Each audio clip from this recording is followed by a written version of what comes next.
Yesterday, I found a crumpled piece of paper inside one of the observation pods. Someone had left it behind.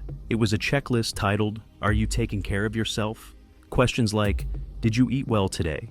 Did you sleep enough? Have you spoken to yourself with kindness? It looked sweet, almost childlike. But it got me thinking, what if there was a checklist for the opposite? A list to find out if you're hating yourself. Not loudly, but quietly, with smiles, with routines, with the upgraded version of you acting as your prison. So while the system was rebooting, I wrote this one. You praise yourself for not needing anyone. And you call it independence, self-sufficiency, emotional maturity. But that's not always what it is. What you label as strength is often just fear. Fear of being vulnerable again, of owing someone something, of being left the moment you let your guard down. You celebrate doing it all on your own because it feels like safety. The problem isn't doing things alone. It's that you won't allow yourself to be helped, not because you don't want to, but because you don't believe anyone would truly want to stay. You admire people who ignore you. And that's not a coincidence. Your brain isn't stupid, it's loyal.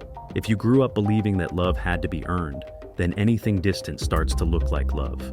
You get hooked on those who don't reply, who always stay a little out of reach, who never fully validate you, because that distance feels familiar, like the love you learned, conditional, incomplete, always one step away.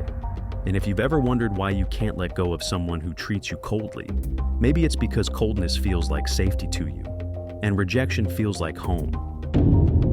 You punish yourself with efficiency. Every time guilt hits, you become productive. You don't rest, you don't pause, you become a machine. Because the more you do, the less you feel. They told you your value is in your output. That time not optimized is wasted. That rest is for people without goals. So, whenever you feel bad about yourself, you don't comfort yourself. You push harder, demand more. And when you achieve something, you ask if it could have been done better, faster, cleaner, as if existing has to be justified, as if being isn't enough, ever. Saying no is hard, even to yourself. Because you grew up thinking your worth came from being useful. Being loved meant being needed. Being valuable meant solving everyone's problems. Saying yes even when your body screamed no. Now, as an adult, you can't set boundaries without guilt. You betray yourself in small choices. You self-sabotage with just this once. And when you do manage to say no, you compensate by being better at something else. Like, you owe the world an apology for taking care of yourself. You feel guilty when things go well. You feel like you don't deserve it, that your happiness is taking up someone else's space, that your peace might provoke envy, that your win is too much, so you shrink yourself, diminish your joy. Make yourself smaller so no one feels threatened, so they don't call you arrogant, so they don't leave. But the issue isn't what others think, it's that, deep down, you don't believe you're worthy. You're only kind to yourself when you're falling apart. When things go well, you're harsh, strict, demanding. But when things go wrong, when you fail, when you collapse, only then do you allow softness. Only then do you give yourself permission to feel, to rest. That's not self-care, that's emergency response. You treat yourself like someone who only deserves compassion when broken. You don't listen to yourself, you command yourself. You speak to yourself like a boss, a coach, a productivity app. Come on, get up. Don't be lazy. You can do more.